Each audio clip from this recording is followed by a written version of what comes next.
Let me take this opportunity to welcome you back for this session. I would also like to request those who are still outside to move in so that we can start together. We will start, and then those who have not joined might have to join us as we move on.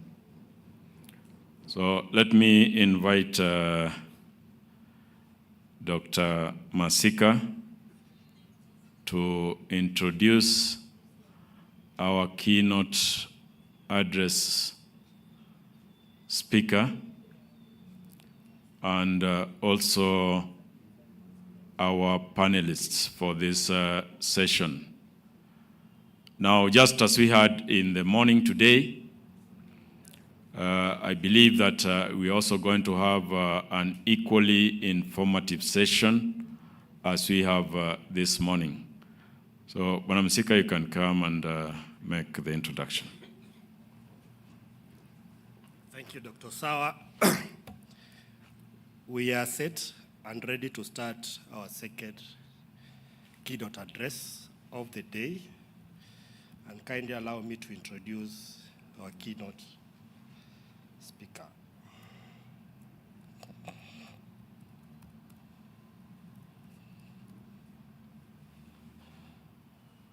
So the topic of discussion is the role of TVET in the provision of relevant skills for investment from a labor market perspective. Our keynote address speaker is Dr. Wanjiru Kariuki, who is the Secretary, Skills Development in the State Department for Labor and Skills Development. Dr. Wanjiru Kariuki is currently the Secretary for Skills Development at the State Department for Labor and Skills Development. Before her current role, she previously served as the Education Secretary at the State Department for Post-Training and Skills Development, Gender Secretary at the State Department for Gender Affairs, and also served as a Director / CEO of the Kenya Education Management Institute, KEMI. She holds a PhD in Education from the University of Cape Town in South Africa. She also holds a Master's of Education Administration and Planning degree and a Bachelor of Education degree from the University of Nairobi. Further, she has undertaken a fellowship training in management science at Chongqing University in the Republic of China. Let's put our hands together and welcome Dr. Wanjiru for our talk.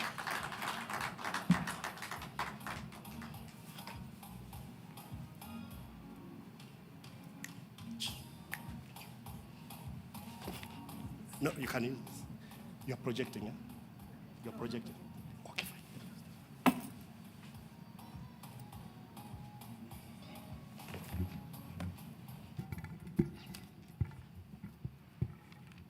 fine. Thank you very much. I've been asked to give a keynote on the role of TVET in the provision of relevant education from a labor market perspective.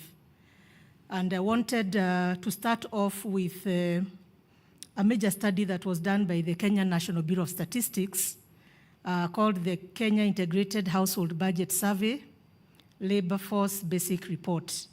Having looked at the statistics, we were able to look at how employable is education and training to the labor market. Now, looking at the statistics, the graduates who are coming out of TVET had 0.8% in terms of unemployment. In other words, the data indicated that vocational education graduates formed a very small proportion of the unemployed population at 0.8%. And therefore, we were able to conclude that as early as 2015, TVET tends to be strongly aligned to labor market demands. Now, the same could not be said for university and college middle-level education because the data was indicating that a substantial proportion of the unemployed were graduates of college, middle-level colleges at 11.1%, and university graduates at 9.1%. 9.1% is not good if you compare with TVET at 0.8%. Then we also noted that when students fail to go to tertiary education and training, that is, they drop out of primary and secondary, they become highly unemployable. So we are saying failure to transit to tertiary education and training has a negative impact on one's employment prospects. The data was showing that a very high unemployed population is found among secondary school leavers at 35.1% and primary school leavers at 30.2%. So that means there is need for basic education to provide occupational courses, or what we are now calling micro-credentials, so that for every skill you get a certificate that makes you employable if you leave Form 4 and fail to transit. But ideally, we would want them to transit to tertiary. Now, having no education was also not good. It had a negative impact on employability. The data was showing that the third highest unemployed population was among those who did not have education at 12.1%. So again, we are saying that for those who go for adult and continuing education, there is need for it to include TVET courses. Right now, they provide literacy, but we would want them to integrate TVET if they have not done so, so that whenever somebody leaves ACE, they have both literacy and numeracy and occupational courses. Now, for women, it is worse. When they have low levels of education, they are more vulnerable to unemployment compared to their male counterparts. Having said that, I still come back to the issue of employment trends. Our situation, as I had said earlier, was not good. The unemployment trend is not looking good. 2019, our unemployment was at 4.9%. It then went up to 5.4% in 2020, and 2021 to 5.6%. And this again could have been attributed to the COVID pandemic.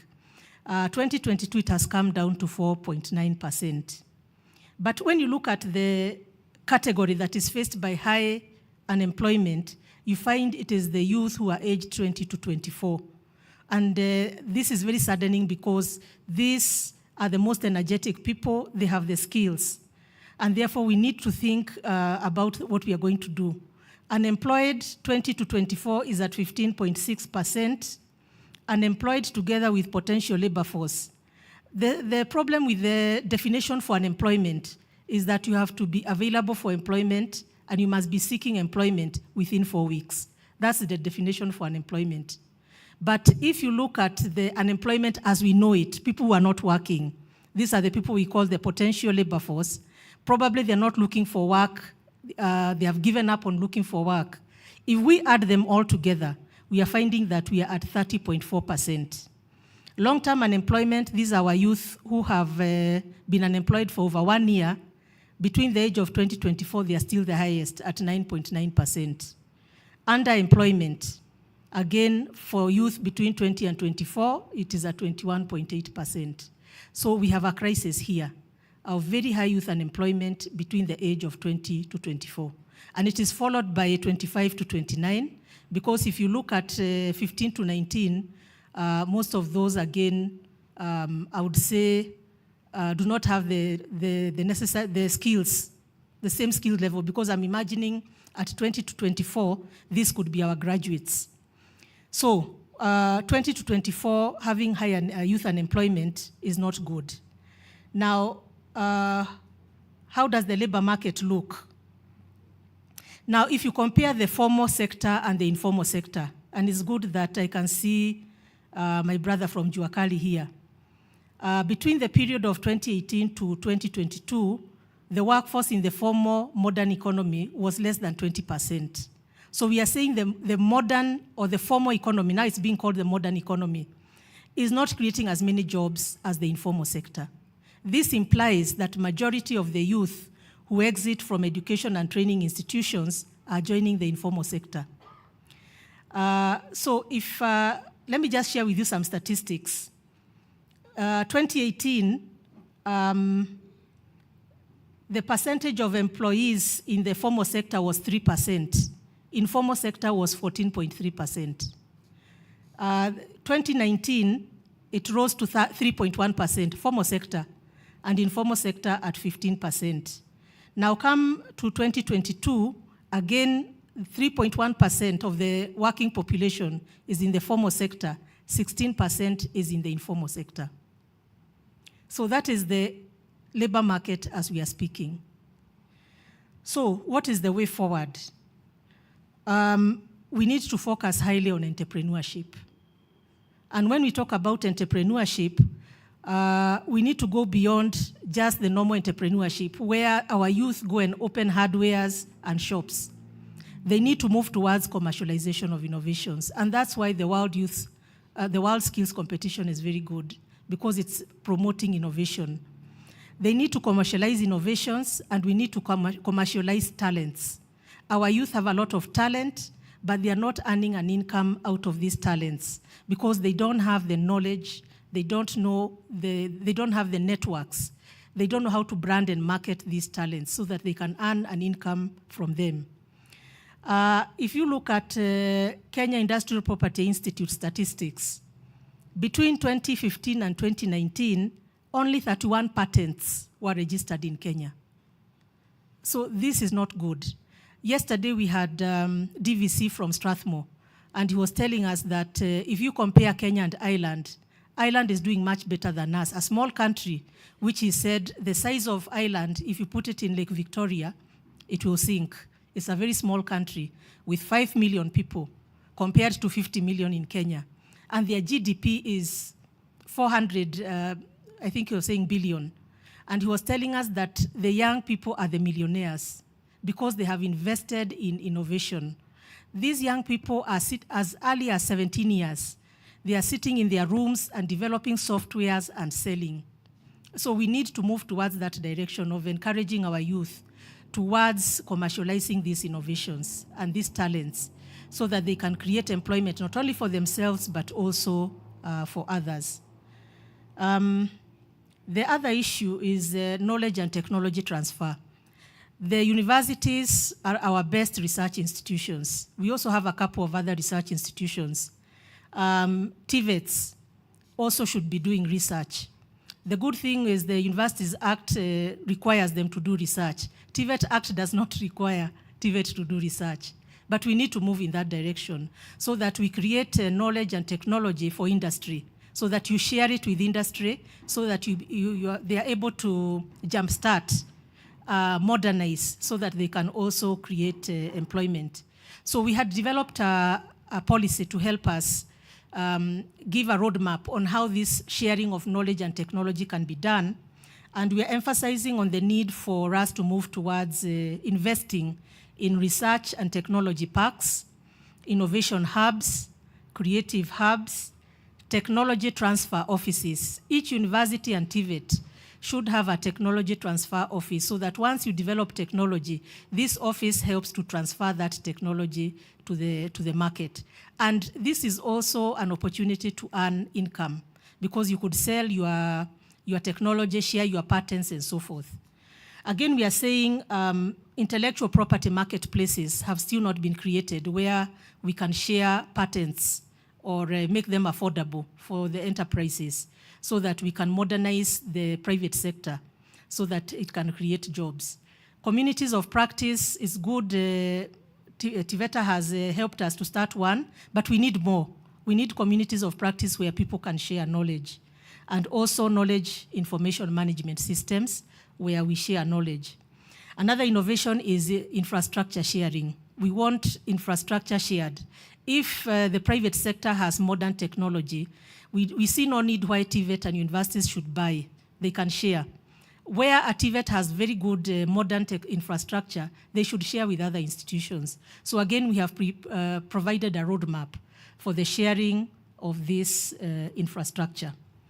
So with those few remarks, I want to stop there so that I give room now for the panel discussion. Thank you for listening.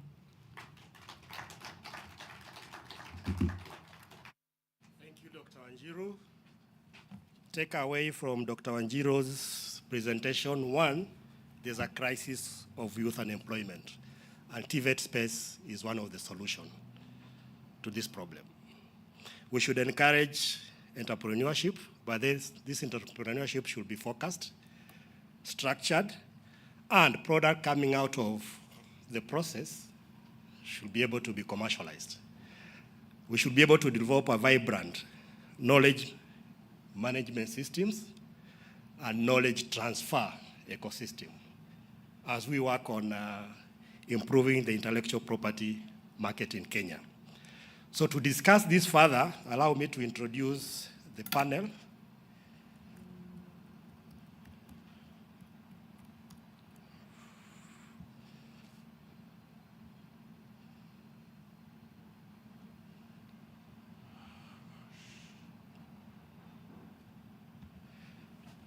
The panel will be moderated by Dr. Frida Simba. Dr. Simba is the founding director of JKUAT TVET Institute current campus.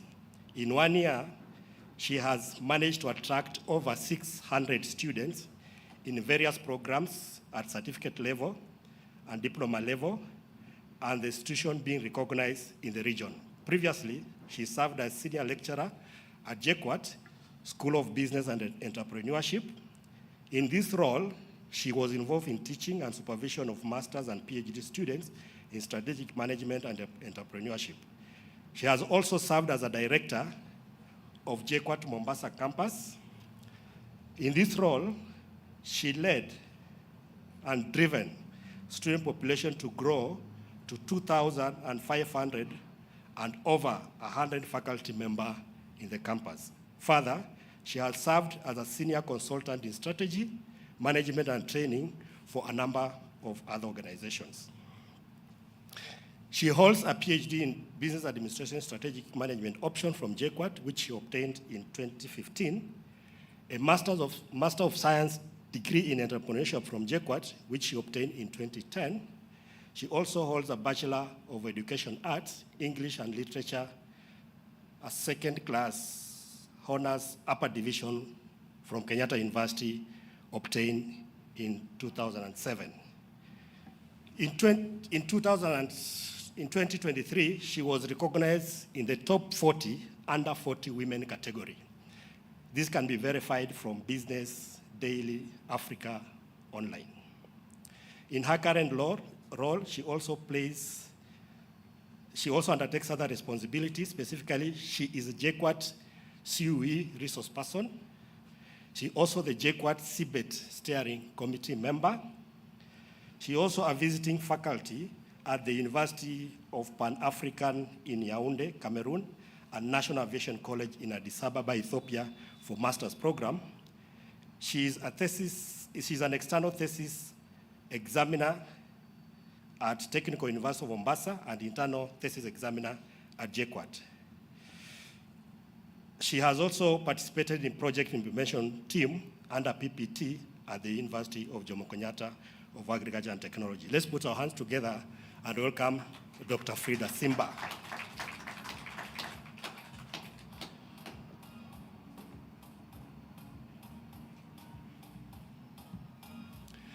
The other panelist is Dr. Kipkrui Langat.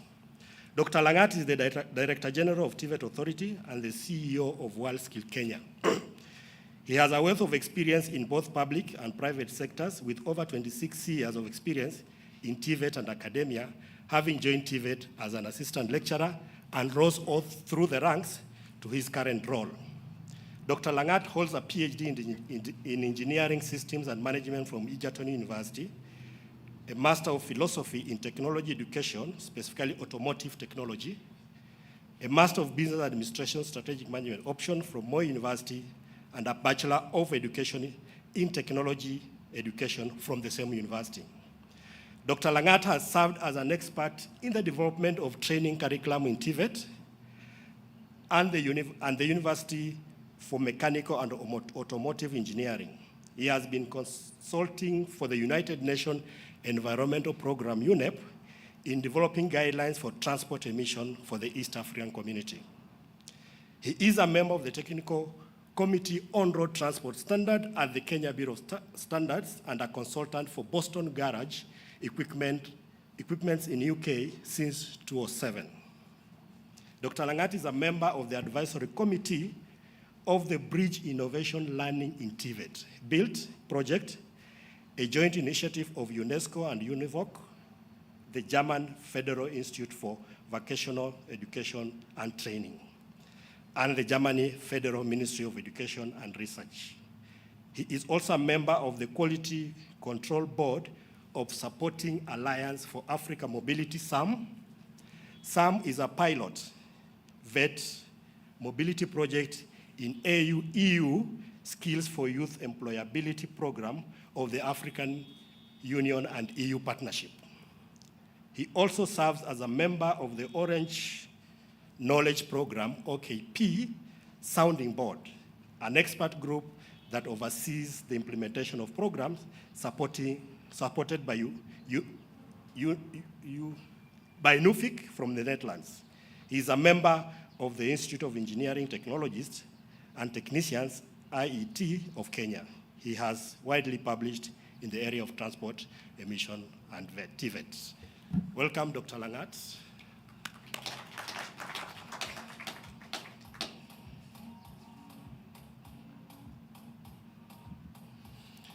Our next panelist is Adam Len.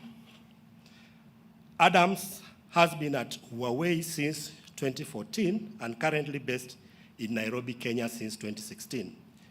Adam is currently responsible for working with governments, intergovernmental organizations, NGOs, the media, and other stakeholders with a focus on Kenya and East African region. Adams helps these groups understand how to use ICT for development in their strategies, policies, and programs, as well as developing partnership and cross-sector collaboration with various actors in the ICT ecosystem, including social enterprises. Previously, Adams was based in Huawei headquarters as a director worked for business for social responsibility, BSR, for more than 6 years, based in Beijing. He also worked with both multinational and domestic companies, NGOs, foundation, on sustainability strategy, stakeholders engagement, strategic philanthropy initiatives, among other opportunities. His work also covers sustainable investment, responsible labor, and access to healthcare. Before BSR, Adams led Plan International Corporate Partnership function in China. During those years at ISEC in mainland China and the UK, Adam led efforts to teach students about sustainable development and corporate social responsibility. Welcome, Adam, on the podium.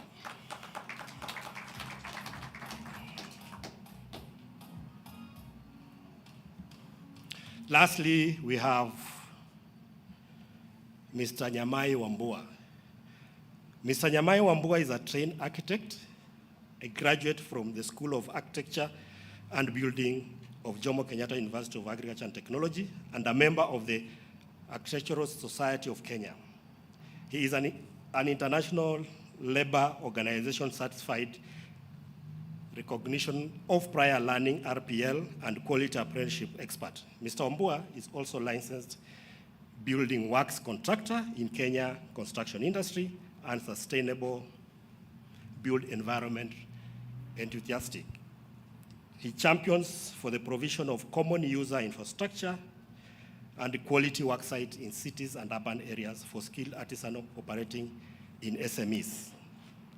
He is a proactive micro, small, and medium enterprise policy and program specialist with the right combination of leadership, character, talent, energy, and commitment to technical excellence.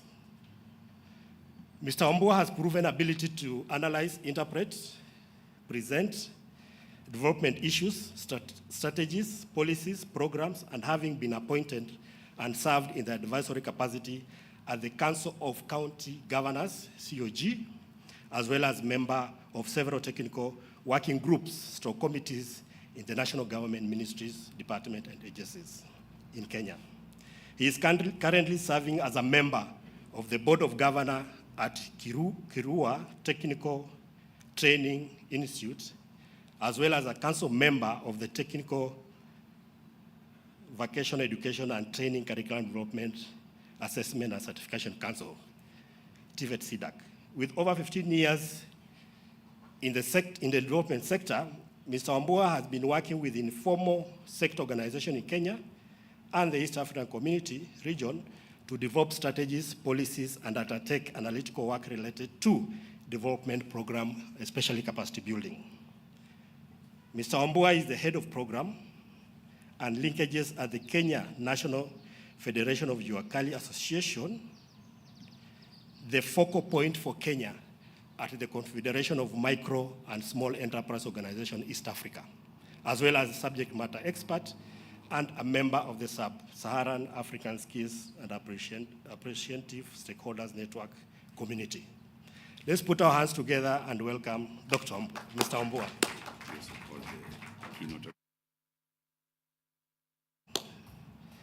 I request our keynote address speaker, Dr. Wanjiru, to join the panel. I hand over to you, the moderator. Thanks. Okay, thank you very much, and good afternoon, everyone. As our keynote speaker also comes on board, so we're going to start this session. I know it's already, time is gone. It's almost 4. I'm already seeing it's 17 minutes past 4, but we'll try to make use of the time that we have. So let me begin by highlighting what the panel will be discussing this evening. We'll be looking at the role of TVET in provision of relevant skills for investment, but we are more focusing on the labor market perspective. So our key focus will be on the labor market. We are training TVET students, so when they get out there, what are some of the issues that we'll be looking at? And Dr. Wanjiru has begun the keynote address by giving us there's a crisis of youth unemployment, and this can be depicted by the statistics that she has been able to share with us. And I think I'll begin with Dr. Wanjiru, because there have been complaints, especially we've been seeing Gen Zs in the recent months being out in the streets, and we have gotten a bit of complaints being raised on the mismatch between skills that are possessed by TVET graduates and also what the industry requires. I think we can all attest to that.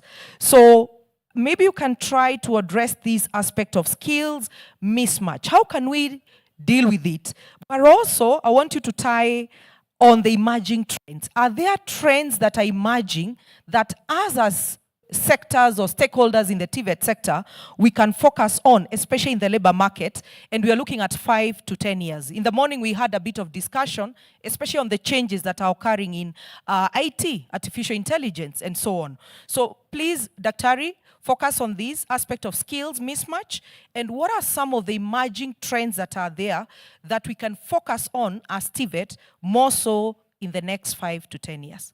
Over to you, Daktari. Oh, thank you. Yeah, it's true we have seen our Gen Z on the street. And one thing that is of concern is the high youth unemployment. And the high youth and the skills mismatch plays a big role in contributing to high youth unemployment because it is the disconnect between skills supply and skills demand. So what we need to do is to reduce that skills mismatch so that when youth finish education, they transit into the labor market smoothly. And that is where the problem is. They are not transiting smoothly. They are staying too long before they enter the labor market.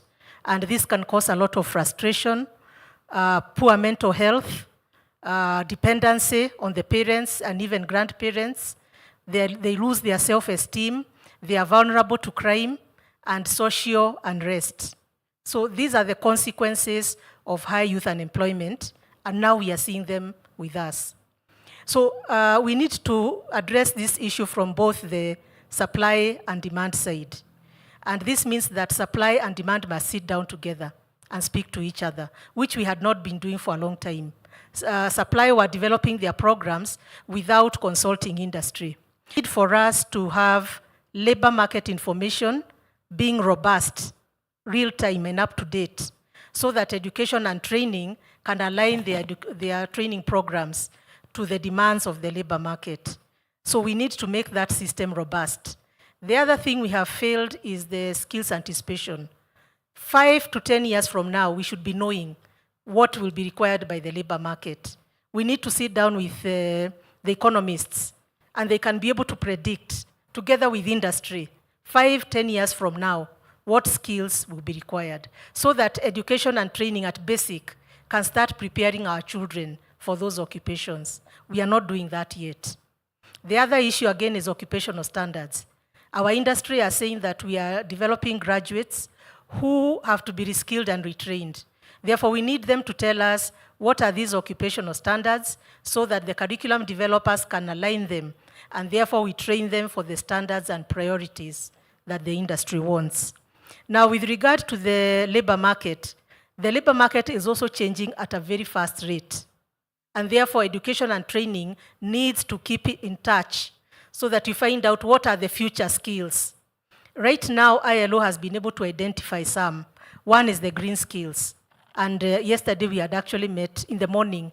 We had a meeting with stakeholders from the green sector. And everyone is saying, what are these green jobs? What are these green skills? So we are developing a strategy to help education and training know how to handle this issue. Because it has come, it is going to be the future. Climatic changes with us, environmental degradation, and there's a lot of money in the green in the development partners. So this is money, and even in carbon trading. So there's a lot that can be done in that area. So TVET should start developing green TVET skills. The other one which you have mentioned, moderator, is digital. Digital is a future skill, and at least there we have started doing something. The other issue is the Europe and America. Their population is aging. I think how they are not giving birth to children. Many of them are not giving birth the way Africa is doing it. So we have very many people here who are going to be the future labor force for Europe and America. So in the future, in fact, the World Bank was predicting in the next 50 years, there will be a scramble for Africa labor force because they'll come here looking for us and they will want our young people to go and work there. So we need to know what are these skills they want. Now, because of the aging population, caring has become one of the high demand occupations. Caring, medical, nursing, that is in high demand right now. So we need also to look at these markets and see what else do they require. Something else we have noted, particularly from the recruiters, is that they want people who are multi-skilled. So when TVET is training, you need to look at this area so that you don't just train one person in one skill. Look at what that global labor market wants and train our graduates so that somebody can be able to do 3 skills. I'll give you an example. There was a time Britain wanted youth who are trained in electrical engineering, but at the same time they can dig a hole, put in the poles, and fix. So they want somebody who can do cement work, fix the pole, and put electricity. But for TVET, you are training these three skills for different people. But they want one person who can do the 3. So that multi-skilling has come out. So this is what we need to do, market surveillance out there, so that you can tailor-make the TVET graduates for those markets. In Belgium, we are being told for the next 15 years, they will want butchers. Yet there is no course I've seen for butchery. So we might have to do RPL, Bwana, from Juakali. We have to do RPL for those who are butchers, so that we prepare for that market. So in short, what I'm trying to tell you is that we need to do market surveillance out there and then see what TVET can quickly train so that our TVET graduates can go out. And then the last one, of course, is value chain. We have signed quite a number of agreements with the Ministry of Foreign Affairs, and these agreements need to be made public to TVET so that you can see the trade agreements we have made, so that you prepare graduates to be able to start businesses where we have signed trade agreements with other countries, so that we enter this global value chain. So that is the future that we need to prepare for. Thank you. Wow, very nice, very nice. I think some of us didn't know that butchering requires a course, and you can hear the opportunities. So as we are seated here, those are courses that we can think of and take them up as we prepare for the next market. So I think that is very clear. We need to work together. That is very key. But also let's produce graduates that are multi-skilled, okay? Not just producing a graduate that is just going to do one thing. Now, Dr. Langat, I think we can also dwell a bit on this. In the manufacturing sector, especially in Kenya today, we have seen our young people coming up with very innovative ideas, coming up with products, but these products are not getting into the global scale, okay? And here we can look at a number of things in terms of quality standards, maybe the standards that we're using, but also we want to ensure that, for example, what our young people are exhibiting at the back there, they can get global. To us, that is where the money is. That is where the money is. And this is where now we bring in aspects of research, we bring in aspects of science, technology, and innovation. So, Daktari, I want to ask you, how can we improve the integration of research, science, technology, and innovation in education and training, more so in Kenya, and I'm focusing on TVET, but also focusing on some regions that do not even have internet today. Some regions don't have internet today, but also considering the cost element that comes with some of these gadgets that we require to be able to enhance the skills of our graduates.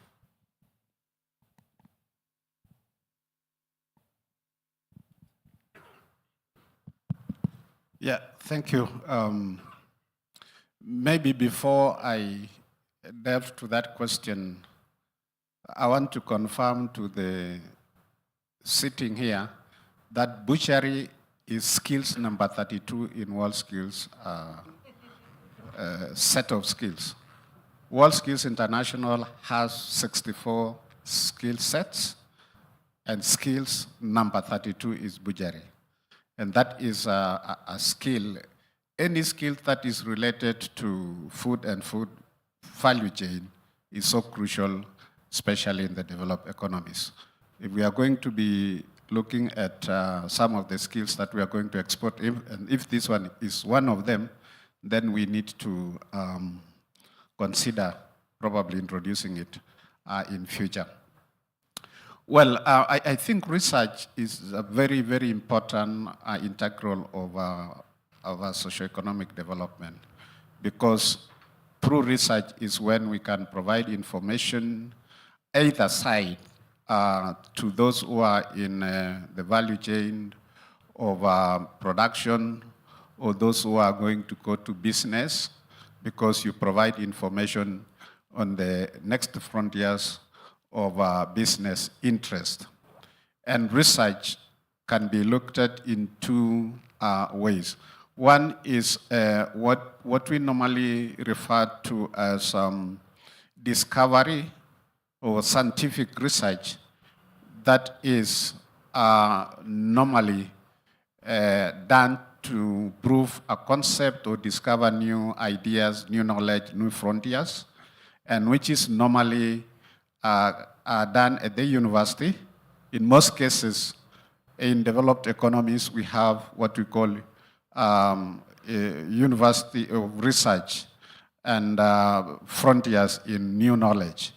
Then the other set of research, and which is very, very applicable and related to TVET, is what we call the applied research.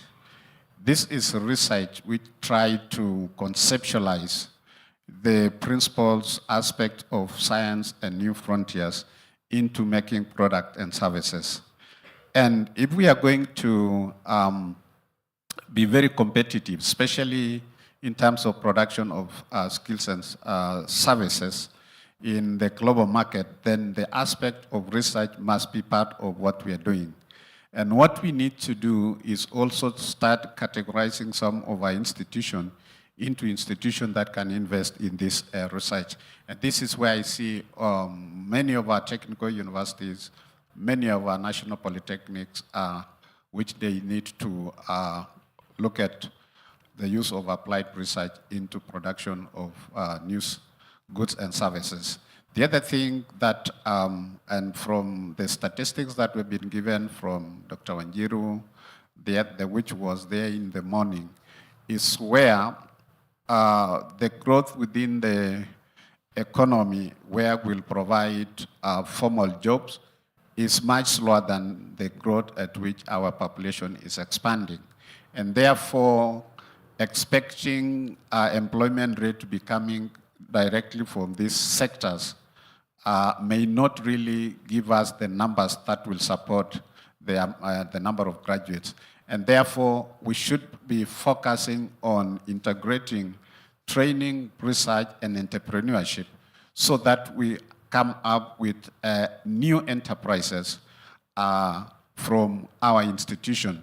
Two things that I observed in some of the universities from West that we are working with is that they have two very important courses at undergraduate. One course is called Student Company. And this is a course where a student at the second year must be taught on how to form a company, start and register a company. And the requirement for completion of that course is a production of registration certificate of a company from registrar of companies. Of course, you can be told how to deregister if you don't want to continue because of tax application.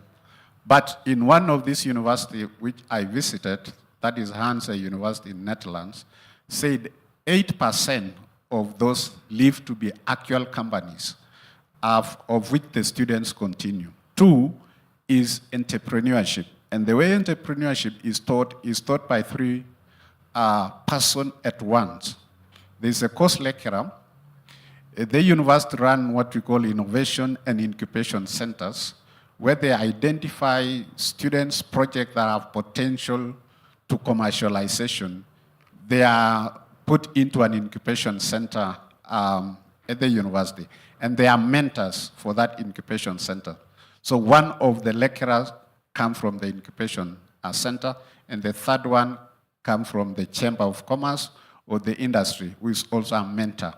These three individuals take class at the same time, and the class is done in a more of case studies, presentation on case studies. And from what they said is that they have three sets of students. There are those students who are interested in entrepreneurship because they want to advance the family business. Probably they are running the fifth, sixth generation, and they want to make it better. The second is those students who have entrepreneurial skills and they want to start their own business from scratch. They don't have any history of family business. And third are those ones who want to be consultants, taking care of other people's businesses and advising businesses and the rest. Through this, the university signed contract with the county government to be generating 500 new enterprises every year. And through research, applied research, that is what they are able to do this. And I think those are some of the things that we need to begin looking at applying within our training system so that we integrate entrepreneurship, bring in the partners from the industry. Let's work together to make sure that those students who have very good ideas can be supported, start incubation centers in our institution, both in TVET and university, and then see how we can develop new enterprises that will be able to be new frontiers for employment. Thank you. Okay, thank you very much. I think that's very clear. And I'm happy that you're stating that if you're able to work with these students to the level of even starting your own enterprise, you're giving us statistics of 8%. And that's where I come on board and ask Adam, I don't know how Huawei started, you can tell us. You know, Facebook and all these were young boys and who sat in the university and came up with very creative, innovative ideas.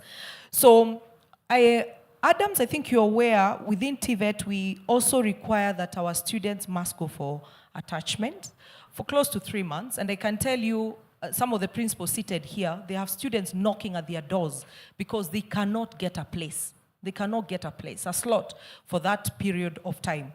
So my question is, because I'm sure you have what we call the CSR, Corporate Social Responsibility Initiatives, how do you align, as Huawei, your CSR initiatives with the TVET programs, especially to empower the young people? Of course, yesterday we saw there are some young people who are represented here in this hall, but also do you provide these opportunities? I'm sure there are people who would be interested to hear that. But what are you doing more so to support the TVET programs as your CSR? Thank you very much. Yes, so for us, the training and employment is a key focus. So our approach is often to work with institutions. So we have about 50 universities and now about 12 TVETs. But as you know, as we discussed yesterday, through working with KS TVET, we want to reach a lot more TVETs across Kenya. Our approach is to train the trainers and train the lecturers, and then provide them with curriculum, online platforms, tests and certificates and exams, so they can then teach the students. And then we do all of this for free. The certification, which is a global certification, everything we do for free. We also provide some equipment where necessary for some of the institutions, but also we recognize limitations of equipment, so we also provide access to online, like virtual equipment. And I know even beyond what Huawei provides, it's a really interesting space now where people can access equipment virtually. And then people have got like a virtual lathe. I'm not saying it's the same as using a real lathe per se, but you know, it's obviously got almost zero cost. You just go to a screen on the internet and you can learn some of these basic skills. It's not great, but it's an interesting starting point. In our space, of course, when we look at networking and cybersecurity and app development, there's a lot of virtual platforms. So once you've got internet and computer, you don't have to have a lot of fancy other equipment, switches and routers and other things. But we do provide some of that as well to some of our partners. We try to have an integrated approach. So you were talking earlier about communities of practice and things. So we have that with our lecturers. And then we also have campus ambassadors where we work with students to help them be more engaging and share ideas amongst themselves. Then we have a job fair every year. Actually, sometimes 2 job fairs every year. In those job fairs, we try to engage the entire ecosystem. So our business is focused on kind of 2 partners. We have partners who are called downstream partners, who we pay to provide services as part of our projects. So we don't do trenching for fiber optic cables. We don't install equipment in apartments or schools or hospitals. All of that work is done by other local companies working for us. So we recruit them, we train them, and then we encourage them to also provide internships and jobs for other youth as well. Then we have upstream, people that resell our products. You know, they buy from us, then they also add other things and they go and sell into the market. So we try to engage both those upstream and downstream partners into the bigger ecosystem so we can have more impact than just what we can do ourselves. Ourselves, we tend to take around about 150 interns per year. So, I mean, I don't know, it's not a lot, maybe it's something. So we have a graduate training program we call HMTP. This year we took 40, or more than normal actually, it varies between 25 to 40. That's like people who've just graduated, and then we recruit in May, they start interview in June, they started in July, and they'll do 6 months till the end of this year. And then at the end of this year, most of them, if they perform well, will hopefully be offered full-time jobs starting in 2025 of that 40, either directly with us or in some cases some of our partners. And then beyond the 40, we work with the DigiTalent program, also known as PDTP, that the ICT Authority run. They have 400 graduate students every year they recruit, and then private sector provides some internships for some of them, and we're part of that amongst other companies in the ecosystem. And that's actually a really good program. I know other countries have looked at it as well, because ICT Authority are doing a lot of the work, right? They're doing the recruitment, the interviews, the promotion, and then we and our competitors and other peers just coming in, provide internships, training, and mentors. So that economy of scale makes life much easier and simpler for the industry to get on board. And I don't know how many other industries do that, but I think it's a really good program, and I think other industries can also take a similar approach. Actually, in that case, ICT Authority pays the salaries for those people for 1 year. So during that 1 year, they do normally a 2-month internship at a private sector and 9 or 10 months at public sector. So that's also why they can justify paying the salaries, because most of their work actually is in public sector. But of course, internships are still good in public sector, not just in private sector, but they also get both. And they work in both counties, parastatals, and governments, national government agencies. So that's, and we have some other internship programs as well. We have our Huawei ICT competition, and last year we had 18 winners. They were all offered job opportunities at Huawei or sometimes in some of our partners. So we try to offer as much as we can. There are limitations. Some of our work is high-end. Some requires a huge amount of training and things as well. Otherwise, there's some infrastructure we provide as well as a CSR too. But really, we know that's also a little bit limited. So I know, and the key thing, as you said, is jobs and training. So we're trying to do what we can. I also want to comment briefly on some of the other points that were brought up. I really like what was mentioned, especially by Dr. Langat, about the innovation and entrepreneurship. For me, I'm the only doctor not on the stage. I'm not a doctor. I know the other 4 of you are all doctors. My wife is a doctor. Does that count? So I know the pain of what it is going through a doctorate from my wife's experience of doing her PhD. But in my mind, since I'm in the business world, when we think of research, we start research with the purpose of making money. Right, that's from the very beginning. If you, in our R&D department, when you propose an idea, there's basic research and there's also kind of applied research. So basic research is maybe not so commercially minded, but there's an idea, innovation in batteries and energy technologies later on will be used in our products. But otherwise, a lot of research is you have to think, who is the customer? What do they want? And can they afford to pay for something? And then you get approval to start developing the concept, developing the idea, developing the prototype, developing the business plan, and we have a whole process. Of course, we're a very large multinational company. So in my mind, anyway, research is not just about brand new innovations and patents. It's very much finding a space to do something. So I very much like what Dr. Langat says. If you're in a TVET, and in our case, you're doing networking, have you gone to look at all the restaurants and all the hotels in your town and said, how many of you have got Wi-Fi? How many of you got Ethernet networks? How many are you using computer booking systems for your restaurant or for your hotel? And maybe you find that they're already very much done and there's no opportunity. Maybe you find actually half of them are not yet using computers or not yet using online reservation systems. And then you can ask them, how much would you maybe pay for that? How much benefit would that bring to you? Would that increase your reservations by 5% or 10%? Then you work out, okay, maybe I could charge you 100 bob or 1,000 bob per whatever. Then you come up with a business idea.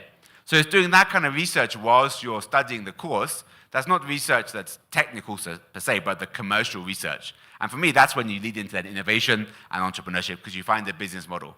And honestly, I talk a lot about innovation competitions. People have to think about their comparative advantage. There's no point trying to really compete. You're not going to, honestly, nobody here should be making smartphones or laptops or cars, to be honest. Maybe some people, but most can't. But you look at the niche. You look at in your village or your community where big companies like Huawei are not going to bother coming, and that's your niche. That's where you know the customers, you know the language, you know what they can afford. You can do things easily, simply, cheaply. And for me, that's really the key. How do we have this environment? I know the Kenya Innovation Agency are trying to promote this as well. Dr. Langat's also engaged with them about the innovation mindset and entrepreneurial mindset among students. And also that's as well what we're trying to promote. We also support innovation competitions. We also train people on AI, and we're trying to help them develop AI applications and use cases in other places. And for me, that's I think what business can also bring, and not just the funding and the internship, but the mindset around how to make money. I know it's a strange word to talk about. We go to all these government events, nobody talks much about making money, but the reality is jobs and incomes are ultimately about making money, whether you're a one-person entrepreneur or you're a 50-person SME or a big multinational. And sometimes it's a dirty word, I think, especially in academia. I don't know, but it shouldn't be. I know we're doing a project in Kakamega with Jitume I mentioned yesterday, and the Kakamega County, I think, Chief Officer or Director for Education has been looking at an innovation policy for the county, just for TVETs. And for me, that's really important. And how do TVETs try to make money? I think there's even a national policy or strategy around this. I knew nothing about this, but I think it's a really good idea. How can they make money? You mentioned earlier in your keynote about sharing infrastructure, sharing equipment, sharing resources, renting it out. Okay, maybe you start competing with the hotel for conferences, but that's the opportunity. You have facilities, you have equipment, you have staff. So anyway, I'm going on a long way, but for us, it's also about that mindset and research and sharing our business models. That's also, I think, something that we want to try to contribute.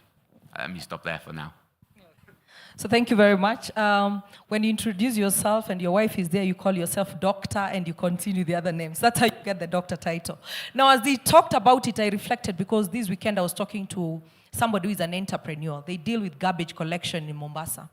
And, when they go for these county meetings, one of the things they're being told, first of all, environmental sustainability. But one of the things they were telling me, besides what you have said, I'm an entrepreneur, first of all. I need to make money before I can also think about other aspects of going green and being environmental, maintaining environmental sustainability and so on. So that's very key as we focus on TVET, but also in terms of what you're doing, especially on aspects of attachment and internship, because these young people need to focus on that. I cannot leave this stage without talking about dual training, because Dr. Langat, you have to come on board and talk more about that. But let me first get to Wambua. Wambua is representing a very key sector. When you talk of the Jua Kali Association, and I look at our young people, most of them, they want white-collar jobs. Nobody wants to get into that sector. And I think when we were having lunch, we discussed this, the attitude and the mindset. But you know, if we focus as a country on this is one of the things that can change, can be the game changer, especially on aspect of unemployment, especially with our young people. So Wambua, maybe the question that I can ask is, how do we deal with, first of all, this attitude, especially with the young people? All of them, when they come to my office, they are dropping CVs to work in the office. But when they have done a course like in IT, I ask them, why can't you start your own enterprise, or what can you do? So how can the industry work together, especially the Jua Kali Association, to help these young people who are unwilling, first of all, to get into this sector, but also what are some of the challenges, for example, you're facing, especially on working together with TVET institution? Yeah, thank you very much, Madam Moderator. I think let me pick it from saying that every human being has a valid dream and a valid expectation for a better life. And so therefore, as you grow up, when you're born, as you grow up and you're getting into education, definitely the history that we have of our education system is a promise of a better job, the most high, I think the high-paying job, and this is a white-collar job. So I think we give it to our youth, and we have to understand that they are part of the history of education and training and the objectives that were sold to them as they joined formal education, for that matter. But the reality is, as we have all seen and agreed, that formal jobs and white-collar jobs are not available as would be the demand. So I should say that our youth and the Kenyan youth, the Kenyan population, the young population in Kenya, are faced with a reality that they were not prepared. Not even their parents and their government were not preparing them for the reality that they are facing today. So therefore, we have a joint responsibility as a country and a society to therefore address their challenges of unemployment. But I should say, as you have requested me to do, that you see, when it comes to our education system and our training system, I think we have to appreciate that for the recent years, we have attempted as a country to reform our TVET space to the extent that it can respond and be responsive to the needs of our young people and the young population. And that is where we saw from I think we had the statistics from the keynote address that is only 0.8% of our population and graduates that are from the TVET subsector that are unemployed. But back to your question of dual training and how the industry and how especially the Jua Kali sector can participate. I should say that one, the Jua Kali sector, or the population that is in the Jua Kali sector, is part of the wider society. So the statistics, for example, of the youth, the big youth population, is also prevalent in the Jua Kali sector. 80% of our membership across the country is actually people below that 5 years of age, or that 5 years and below. So we are part of the national population, and we are not an exception, even as a sector, in terms of handling youth. So the youth challenge. But I must say that if you speak the role of the Juakali sector in training generally, you see the characteristic of the Juakali sector is such that the kind of training and learning that happens there is what we call traditional apprenticeships. Yeah, it's traditional apprenticeship, or what you call informal apprenticeship, if you like. And it is a system of training and skills acquisition that is historical. It's part of our African traditional forms of, learning. Yeah, it's cultural. It is based on norms. It's based on association and the social capital that you have. So therefore, we have by default, the Juakali sector provides training opportunities to the population and especially to the youth. But it is a type of training that we call work-based learning. Yeah, there are no structures for example, to follow a curriculum, or even to have a certified trainer before you, and there are no contact hours measured, and there is no assessment. So that is a traditional type of training and skills development in the Juakali sector, which is happening naturally without any supervision by anybody. And we cannot fault it. I think there has been attempts for actors to think that it is wrong to do that. It's a natural response to the reality of our economy and the reality of our systems. So nobody aspired and looked forward to, for example, joining the Juakali sector or even training in the Juakali sector. But probably because of the failures of the formal system, education and training system, therefore, there must be an alternative. And that is how probably nature is. Nature abhors vacuum.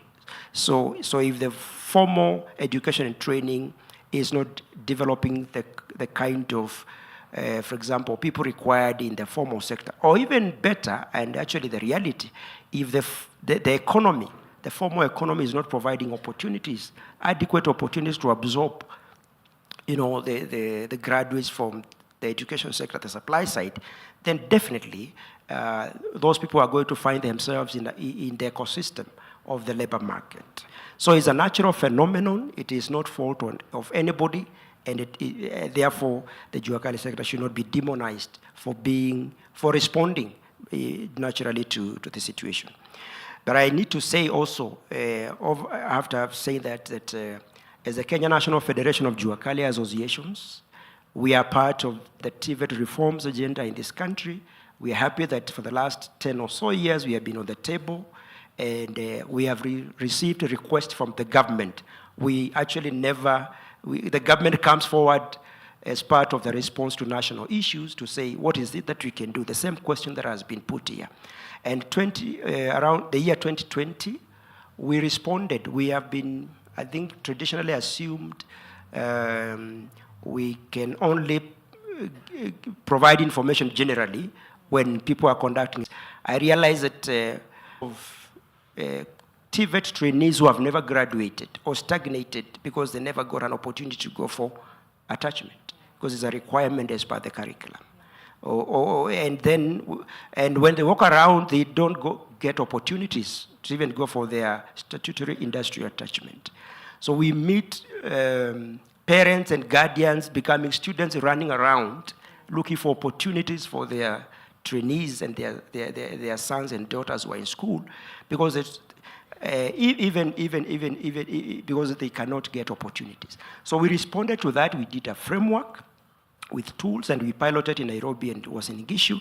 But what we were surprised that we got TVET trainees from across the country because we thought we can go geographical. We realized that we provide attachment opportunities for TVET trainees across the entire spectrum.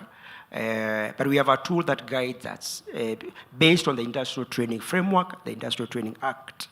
And I should say that we were also pleasantly surprised that we got students from universities yeah, that are taking engineering and other technical courses that also were looking for opportunities in the jua kali sector. So I could say that, one, we are part of the larger industry ecosystem, and we are part of the economy as a sector, and we are providing opportunities. I think what I could say in terms of challenges, there's still a huge perception out there, especially from a policy, but also from a general public perception, that probably the jua kali sector is not good enough to provide, for example, training. Yeah. And for this, they mean formal training, which we agree. We may not be interested in providing formal training. Yeah. But as long as you can provide training and you get the fellows employed, then we all are happy. But the reality on the ground is that there are no enough opportunities. So therefore, as a natural response, the jua kali sector is actually providing training opportunities. So that perception that probably the jua kali sector is not good enough and feel that probably they should not be doing what they're doing, then it should be responded by people providing the alternative, and they leave the jua kali sector alone so that they can continue to do what they do best, which is providing products and services. Sometimes the jua kali sector is placed in different, and this is from a government and policy structure point of view, where sometimes there's no clarity, and there are attempts, for example, and even when the government comes forward to make proposal, there are no clear policy guidelines as to how the informal sector can be engaged. So there are still pushbacks from different agencies that have different mandates, and therefore we feel that if the government is not clear, we also do not want to waste time in back and forth. We can also continue to do what we do best until the government and the policy environment is clear and organizes itself. So that is a major challenge, but there is a general feel that there is a role that the jua kali sector should play. The last comment is on our side. We have also appreciated, for us, therefore, to continue to respond to national needs, we need to reform or even to make better the jua kali sector. So we have a national strategy that we are developing. We are calling it the Informal Sector Transformation Strategy. And we have a raft of issues that we are speaking towards improving the jua kali sector and the informal sector at large to respond to skilling and training space. So that our skills development role that we have already felt we can play is also aligned with the other ecosystem, for example, education training and also the employment sector. So we are developing a long-term sector transformation strategy that can therefore respond to some of the issues of national importance and national demand. Thank you very much. Okay, thank you very much. As we come to a close, because we have to open for questions, Dr. Langat, I think Mr. Ombu has tried to explain on some of the challenges, but we would also want to hear more on the achievements that have been made, especially by TVET institutions and industry, especially on dual training. I think that would be very key. Yes, try to highlight on some of the challenges, but I'm sure seated where you are, what are some of the achievements that you'd be able to highlight, and also you can give your parting shot. Okay, thank you. I know when we talk of dual training, and always Professor Ferrej reminds us that this is not a new concept in this country. Actually, dual training was there from the beginning because you could not join Kenya Polytechnic, for example,